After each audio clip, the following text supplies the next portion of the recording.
الرجيم. بسم الله الرحمن الرحيم. إن الذين آمنوا وعملوا الصالحات لهم جنات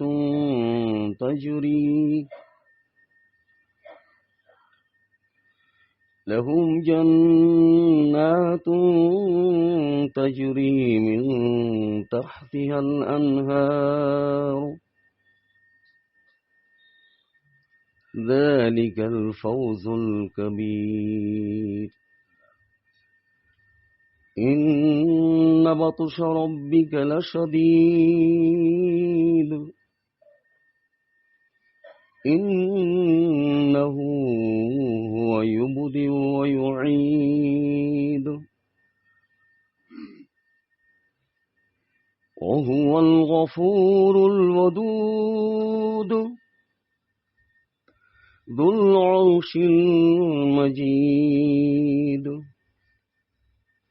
فعال لما يريد. هل أتاك حديث الجنود فرعون وثمود، بل الذين كفروا في تكذيب، والله من ورائهم محيط، بل هو قرآن مجيد في لوح محفوظ. صدق الله العظيم. نحمده ونصلي على رسوله الكريم، أما بعد. أعوذ بالله من الشيطان الرجيم، بسم الله الرحمن الرحيم. قال تعالى: يسبحون الله بكرة وعشيا. صدق اللہ العظیم. مختصراً کچھ سنا دیتا ہوں کہ کام ہے.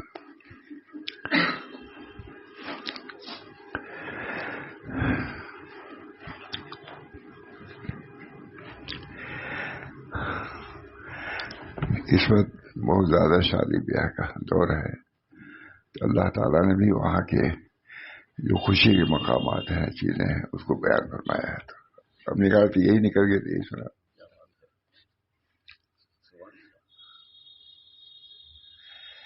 بسم اللہ الرحمن الرحیم.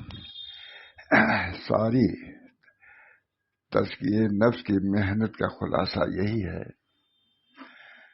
بزرگوں کے تزکیہ نفس کیا جاتا ہے. خود نبی کی بعثت ہے. هو الذی بعث فی الامیین رسولا منہم یتلو علیہم آیاتہ ویزکیہم ویعلمہم الکتاب. تزکیہ نفس، نبی کی بعثت کے منزل مقاصد کے تزکیہ نفوس. هو الذی بعث فی الامیین رسولا منہم یتلو علیہم آیاتہ ویزکیہم ویعلمہم الکتاب والحکمہ وإن كانوا من قبل لفی ضلال مبین. نبی کے آنے کے مقاصد کیا ہے اس میں بیان فرما دیا اللہ تعالیٰ نے.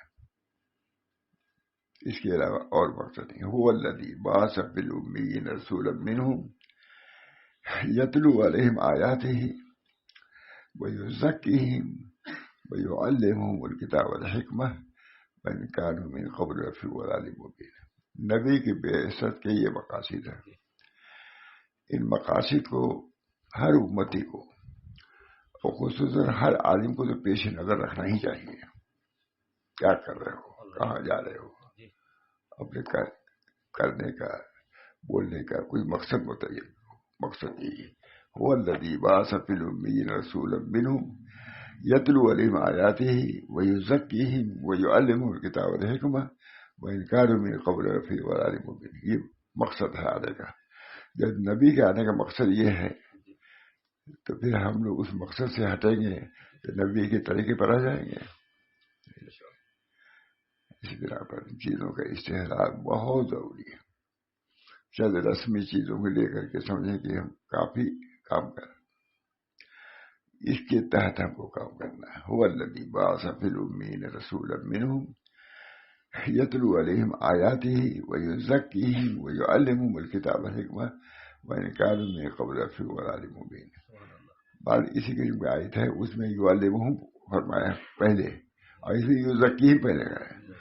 تو لکھا مفسرین نے کہ دونوں کو کبھی اس کو مقدم کیا کبھی اس کو مقدم کیا, تاکہ معلوم ہے کہ تعلیم بھی ضروری ہے اور تزکیہ بھی ضروری ہے.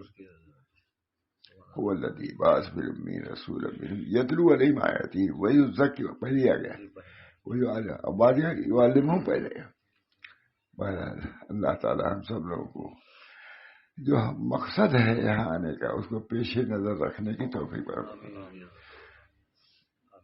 انبیاء اسی کو متنبہ کرنے کے لیے بلایا جاتا ہے, اسی چیز کے متنبہ.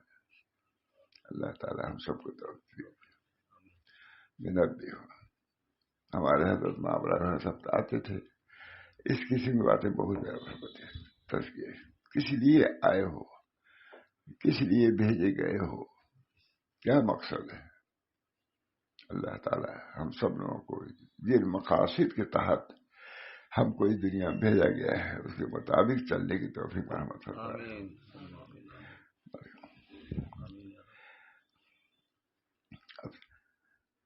ساری ابھی یہ تو تذکیہ نفس ہوا, ملے گا کیا ابھی لکھا ہے وہ سرانا, کچھ کرنے کے بعد سرانا.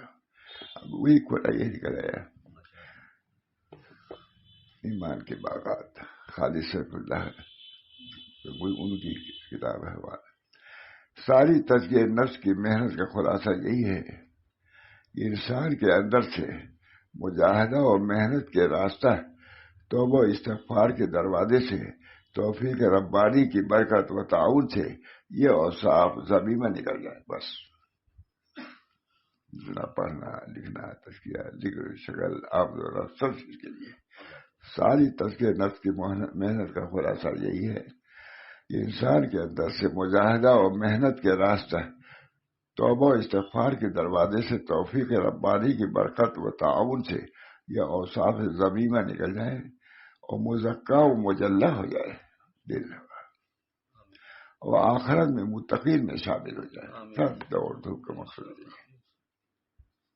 اللہ تعالی ہم سب کو اس توفیق. عن ابی ہریرہ قال قال رسول اللہ صلی اللہ علیہ وسلم اول زمرۃ. کیا حضرت ابو ہریرہ کہتے ہیں کہ نبی اکرم صلی اللہ علیہ وسلم نے ارشاد فرمایا, جنت میں داخل ہونے والے پہلے گروہ کے چہرے 14ویں کے چاند کے مانند ہوں گے. جنت میں داخل ہونے والے پہلے گروہ کے چہرے, اور تو بڑھتے ہی جائیں گے, پہلے والے کا ہی ہے. روشنی کی کوئی حد نہیں ہے. شادی بیاہ پہلے بھی 20 سال پہلے بھی ہوتی تھی. یہاں سے وہاں میں 2-4 بلب نظر آتے تھے. یہاں ہو گیا 2-4, یہاں ہو گیا, یہاں ہو گیا, اتنے ہی نہیں ہوتے تھے. 10-20 کر لو, لیکن اب ہزاروں بلب بناتے ہیں. اتنے بڑھا کہ نہیں. اس دنیا میں بڑھتا تو آخرت میں بڑھے تو کیا تھا. اس سے کہیں زیادہ اللہ تعالیٰ نورانیت اور رونق عطا فرمائے. جنت میں داخل ہونے والے پہلے گروہ کے چہرے 14ویں کے چاند کے مانند ہوں گے.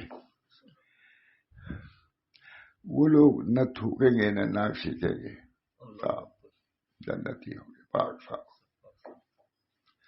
اور نہ ہی انہیں حاجت کا تقاضا ہوگا پیشاب پاخانہ کا. ان کے برتن سونے کے ہوں گے. ارے یہ بھی سوچو بھائی, اللہ تعالیٰ تو للچا رہے ہیں, للچائی ہے. یہ سب دے کر کے ادھر نہ للچاؤ کہ ہماری لڑکی کی شادی بھی ایسی ہوگی تو ہم اسے 2 گنا کریں گے. بلب اس نے لگایا ہے 100, 200, 1000, ہم 2000, یہ دائنیاں تھا اس پر.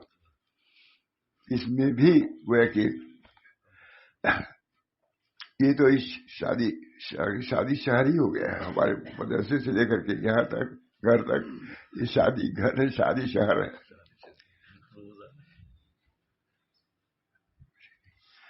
کچھ ہم لوگ جلسے میں مام محمد احمد صاحب تھے, تو وہ بھی اب اسی راستے سے ان کو بھی جانا تھا. بہت افسوس کا کہا مولانا پتہ نہیں چلتا کہ ہندو کی بارات ہے مسلمان کی. یہ تمیز کرنا مشکل ہو رہا ہے کہ یہ بارات جو جا رہی ہے ہندو کی ہے یا غیر مسلم کی ہے. دونوں برابر مساوی، کوئی فرق نہیں. افسوس کی بات ہے، یہ مولانا کی بات کہہ رہا ہوں. بہت افسوس سے کہا ہے کہ شادی یہ پتہ نہیں چلتا کہ یہ کس کی ہے. وہ تو دو چار آدمی کوئی ٹوپی بھی پہنے رہتے ہیں آگے تو سمجھ میں آتا ہے یہ مسلمان کی بات ہے. میں نے کہا چلو بھائی چلو، یہاں وہاں تو بہت شادی پڑتی ہے. جب دیکھتے ہیں کہ ٹوپی بھی پہنے تو نوشا کا پہنا ہے تب معلوم ہوتا ہے. سچ کہتا ہوں، بات پتہ نہیں چلتا کہ ہندو کی بارات ہے یہ مسلمان کی. یہ مولانا محمد احمد سارے جلسے میں بیان کیا تھا. یہ بہت افسوس کے ساتھ، وہ تو بہت ہی سب چیزوں کے منکر تھے، بہت مخالف. ہم جا رہے تھے اٹالہ، ہم لوگ کہیں جا رہے تھے، ہم تھے مولانا بھی رکشے پر. مولانا دیکھا روشنی، کبھی شریک نہیں ہوئے زندگی میں، نہ کبھی لڑکی والوں نے کھانا کھایا اور نہ شریک ہوئے بارات میں. قریب نماز کے سے پہنچی ایسا آگے بڑھے تو دیکھا مولانا روشنی معلوم ہو رہی ہے. وہ بارات وارات والی تو نہیں ہے، اب رکشے ہی پہ تھے. کچھ دیر بعد کہاں یہ روشنی وہی ہے. کہا مولانا آپ جا سکتے ہیں، میں تو کبھی نہیں گیا تو نہیں جا سکتا. میں نے کہا جو حضرت آپ نے جانے میں کیسے جاؤں واپس. احتراز عملی طور سے مولانا کرتے تھے، فکر آتے تھے. ارے مولانا بہت نرم سمجھایا دیتے تھے. اس معاملے میں سمجھایا سخت نہیں پایا میں نے. مولانا محمد احمد مہاراج ہو گئے، لیکن جو ملے گا نہ تھوکیں گے نہ ناک سینک کریں گے، اور نہ ہی انہیں حاجت کا تقاضا ہوگا. ان کے برتن سونے کے ہوں گے. نہ سونا تو حرام، سونے کے برتن. اور کنگھیاں سونے چاندی کی ہوں گی کنگھیاں. اب یہ سنا ہمارے حضرت فرماتے تھے ماشاء اللہ کہ اگر مسلمانوں کو راہ راست پر لایا جا سکتا ہے تو دوزخ کو جنت کے بیان سے لایا جا سکتا ہے. کیونکہ صحابہ کے سامنے دوزخ کی ذات نہیں کیسے کروں گا، کہاں سے کہاں پہنچ گئے. لیکن اب دوزخ جنت کا میرے سامنے بات ہے کہ ایک آدمی نے کچھ جنتوں کا ذکر شروع کیا ہے. ایک صاحب نے کہا ارے چھوڑو ہر وقت آپ میں کیا کہوں، اچھے آدمی سلوک بھی چل رہے ہیں. ان جنت تمام صحابہ کرام جنت دوزخ ہی بیان کرتے تھے، انبیاء دوزخ. لیکن اس بیان کو کمتر سمجھا انہوں نے. جنت دوزخ ایمان کی خیر بناؤ. نبی تو جنت دوزخ کا ذکر اسے کر رہا ہے کہ لوگ آخرت کی طرف آئیں، اصلاح کریں. اور کنگھیاں سونے چاندی کی، جبکہ ان کی انگیٹھیاں اگر کی لکڑی سے سلگائی جائیں گی. انگیٹھیاں ان کا پسینہ مشک ہوگا. سنانے کی ضرورت ہے کہ نہیں؟ یہ ہم نے دیکھا نہیں، وہی کا تقاضا. جبکہ ان کی انگیٹھیاں اگر کی لکڑی سے لگائی جائیں گی، ان کا پسینہ مشک ہوگا. اور پھر ہر شخص کے لیے دو بیویاں ہوں گی جو اتنی حسین ہوگی کہ ان کی پنڈلیوں کا گودا تب گوشت کے اوپر سے نظر آئے گا. اس کو حضرت ہمارے کہتے بیان کرنا چاہیے. ماشاء اللہ کہا جنت کی نعمتوں کو لوگ بیان نہیں کرتے. بیان جب اللہ نے بیان کیا ہے تو ہم کو بیان کرنے میں کیا ہے. جب انہیں کی عبادت بھی چلے. ہر شخص کے لیے دو بیویاں ہوں گی جو اتنی حسین ہوگی کہ ان کی پنڈلیوں کا گودا تک گوشت کے اوپر سے نظر آئے گا. حدیث ہے یہ. کوئی ان کے درمیان نہ کوئی اختلاف ہوگا، نہ ان کے دلوں میں بغض ہوگا، کینہ کپٹ نہیں ہوگا. پنڈلیوں کا گودا گوشت، ان کے درمیان نہ کوئی اختلاف ہوگا. سوکرے ہیں سب، ہزاروں لاکھوں سب میل جول سے رہیں گے. خصوصیات جائیں گی. یہاں کی نعمتوں میں وہاں کی نعمتوں میں فرق ہوگا. اب اس کو مسلمان نہ مانے، افسوس کی بات ہے کہ نہیں. اس بیان کو مسلمان نہ مانے افسوس ہوگا ہی نہیں. بے ایمانی کی بات ہے.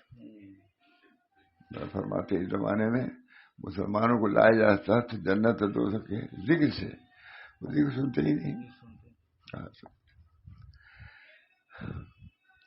ان کے درمیان نہ کوئی اختلاف ہوگا، نہ ان کے دلوں میں بغض ہوگا، نیز ان کے دل ایک شخص کے دل کی طرح ہوں گے، بالکل ایک سا برابر، واحد، قلب واحد. ایک عالم نے لکھا کہ مصر میں آج کل 2 قلب متحد نہیں ہیں، بالکل الٹا. معلوم ہے کہ قلوب کا متحد ہونا یہ بڑی، 2 دل متحد نہیں. مصری عالم لکھتا، اپنی تقریر میں بیان کیا اس نے کہ آج مصر میں دیکھ رہا ہوں کہ 2 قلب متحد نہیں ہیں، ایک کا محبت بدگمانی ہے. تو حضرت نے فرمایا کہ مصری کا ہاتھ تھوڑے نا یہاں نہیں کیا، فوراً بیان کرتے تھے. یہ ایسی بات بہت پسند کرتے تھے. ان کے درمیان نہ کوئی اختلاف ہوگا، نہ ان کے دلوں میں بغض ہوگا، یعنی ان کے دل ایک شخص کے دل کی طرح ہوں گے جو صبح شام تسبیح کرتے رہیں گے. صبح شام طرح کی جنت نہ ہوگی. جنت میں ذکر الہی بمنزلہ سانس کے ہوگا، اور یہ تسبیح و تقدیس مکلف ہونے کی بنا پر نہ ہوگی بلکہ الہامی طور پر اور شکرانہ کے طور پر ہوگی. یعنی کہ تسبیح پڑھو نہیں ہے، تم کو اتنی بڑی نعمت دی گئی، تسبیح کرو، پڑھو، اللہ کا شکر ادا کرو. اور یہ تسبیح و تقدیس مکلف ہونے کی بنا پر نہ ہوگی بلکہ الہامی طور پر اور شکرانہ کے طور پر ہوگی، کیونکہ قلوب اللہ پاک کے حقیقی معرفت سے اور معرفت اور محبت سے بھرے ہوں گے. ان کو نہ ریا نہ سما، کچھ نہیں، دل کی آواز. اور روح باری تعالیٰ سے مشرف ہوں گے. سب سے بڑی نعمت روح باری تعالیٰ ہی ہے. جنت کی سب نعمتیں ایک طرف، روح اللہ کی دیدار زیادت، اور نعمتوں کے سمندر میں غرق ہوں گے، نعمتوں کے سمندر میں غرق ہوں گے.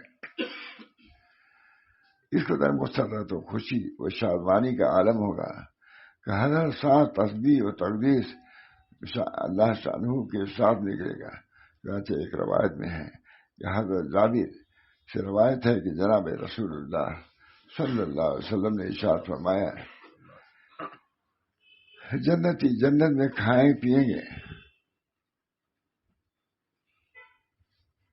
جتنی بڑی دعوت ہو یہ ہے، میزان ملا ہی ہے، اس کا خالی دعوت ہی دعوت ہے، سب ایک سے ایک دعوت.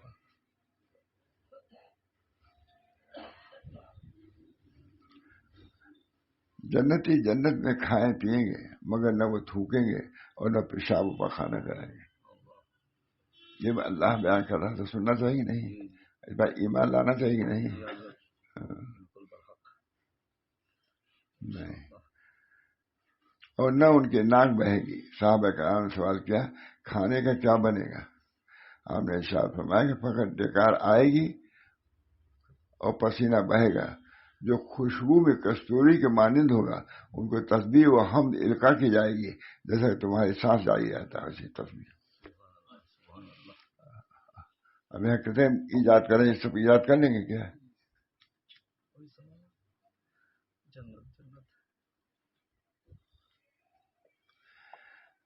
کوئی آتا ہے پانی اس طرح آ گیا، یہ ہے وہ جو ایجادات کی ہے.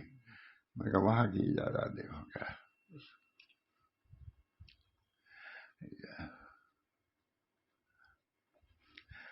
جس جنت کا متقیوں سے وعدہ کیا جاتا ہے ان کی کیفیت یہ ہے کہ اس میں بہت سی نہریں تو ایسے پانی کی ہیں جس میں ذرا تغیر نہیں ہوگا، لاکھوں سال سے اچھی پانی صاف ستھرا. اور بہت سی نہریں دودھ کی ہیں جس کا ذائقہ بدلا ہوا نہ ہوگا.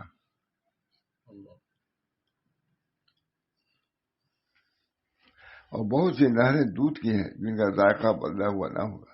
بہت سی نہریں ہیں شراب کی جو پینے والوں کو بہت لذیذ معلوم ہوگی، وہاں جائز ہوگا شراب. اور ایسی شراب کیا یہاں کی یا وہاں کی نسبت کیا ہے، ہوگی شرابی کے نام. اور بہت سی نہریں ہیں شراب کی جو پینے والوں کو بہت لذیذ معلوم ہوگی، اور بہت سی نہریں شہد کی ہوں گی جو بالکل صاف ہوگی، اور ان کے لیے وہاں ہر قسم کے پھل ہوں گے، اور ان کے رب کی طرف سے بخشش ہوگی. کیا ایسے لوگ ان جیسے ہو سکتے ہیں جو ہمیشہ دوزخ میں رہیں گے؟ اب مطلب جنتیوں کا یہ حال ہے، اور دوزخیوں کا حال اس کے بالکل برعکس ہے. پانی بھی تلخ، درد تلخ. خود خدا نے بیان کیا. کیا یہ لوگ ان جیسے ہو سکتے ہیں جو ہمیشہ دوزخ میں رہیں گے؟ اور کھولتا ہوا پانی ان کو دیا جائے گا تو وہ ان کی اتڑیوں کو ٹکڑے ٹکڑے کر ڈالے گا. اس کا بھی خیال رہنا چاہیے. میرا مطلب یہ ہے کھانے پینے میں ایسا نہیں کہ سب بھول جائے گا، ایسے ہی وہاں بھی ملے گا.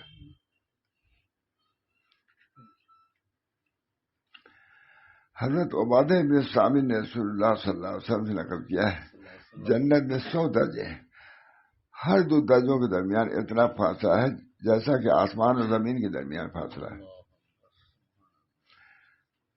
اور فردوس سے سب سے اعلیٰ درجے کی جنت، فردوس سب سے اعلیٰ درجے کی جنت ہے. وہیں سے جنت کی 4 نہریں جاری ہوتی ہیں. اس کے اوپر عرش ہے. جب اللہ پاک سے جنت مانگو تو فردوس مانگو. حضرت علی کرم اللہ وجہہ نے ارشاد فرمایا کہ مجھے امید ہے میں اور حضرت عثمان، طلحہ، زبیر انہی میں سے ہوں گے. اللہ ہم لوگ کو بھی انہی میں سے کر دے. دعا کریں. حضرت علی کر رہا مجھے امید ہے کہ میں اور حضرت عثمان، طلحہ، زبیر انہی میں سے ہوں گے. اور ایسے بہت لوگ ہوں گے جن کے دلوں میں ایک دوسرے سے نفرت، کینہ، عداوت بھری تھی، ان کے دل بالکل صاف ہو جائیں گے. صاحب روح البیان نے کیا ہی عمدہ بات فرمائی کہ اس آیت میں اس طرح بھی اشارہ ہے کہ حسد و عداوت بشری اوصاف و تقاضے ہیں. نفس امارہ کی وجہ سے یہ ذمیمہ چیزیں پیدا ہوتی ہیں، اور بغیر اللہ پاک کے نگاہ نہیں نکلتے. حضرات صوفیہ ان سب بری عادتوں کے خروج کے طریقے اور سلیقے سکھاتے ہیں. محنت و مجاہدہ اسی لیے کراتے ہیں، اور توبہ استغفار اسی لیے کراتے ہیں کہ یہ دولت حاصل ہو. کچھ محنت کرو، بس ہو گیا نا، جنت.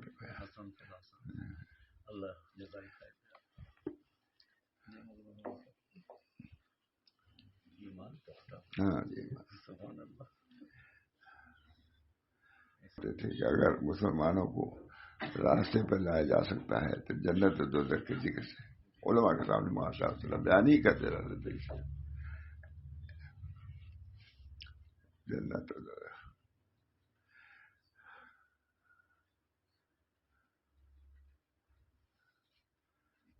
اچھے لوگ جنت و دوزخ کا ذکر آتا ہے.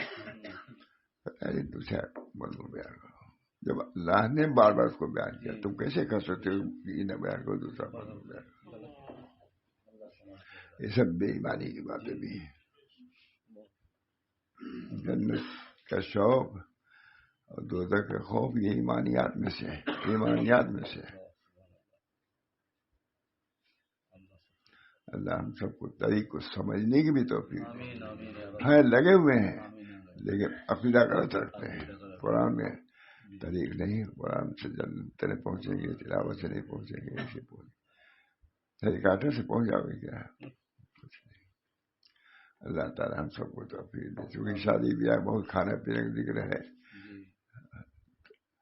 آپ کو میں نے کہہ دیا کہ اس کا بھی خیال ہے کہ اس دعوت کا کہ ایسا کرو کہ اس دعوت میں پہنچ جائے. اللہ تعالیٰ سے عمل کی توفیق. آمین یا رب. امت مسلمہ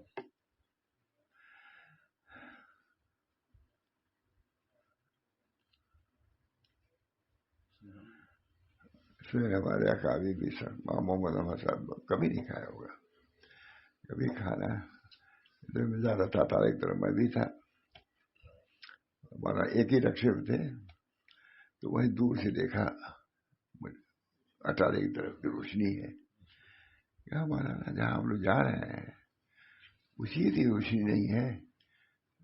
میں چپ رہا، میں سمجھ گیا کہ ہے وہی، لیکن اس پر تھوڑی دور چلے گئے، کہ نہیں نہیں وہی ہے، اسی شادی گھر کی سب روشنیاں ہیں سب۔ لجاجت سے مجھے کہا مولانا آپ جا سکتے ہیں، چلے جائیے، تعلقات ہیں، لیکن میں تو زندگی میں کبھی بھی ایسی فکر نہیں کیا، میں نہیں جاؤں گا، آپ جا سکتے ہیں کیونکہ تعلقات ہے۔ میں کہا جب حضرت آپ نہیں جائیں گے تو میں کیسے جا سکتا، پھیر لیا، کوئی پرواہ نہیں، واپس غریب نواز کے آگے سے واپس۔ مجھے خود کہا حضرت مولانا میں تو کبھی شریک نہیں ہوا ہوں، اس وجہ سے میں شریک نہیں ہونا چاہتا، روشی تھی، آپ جان چاہیں جہاں سے تعلقات کی بات ہے کہ کیا صورت ہے، بڑا نہیں ہے، آپ جا سکتے ہیں۔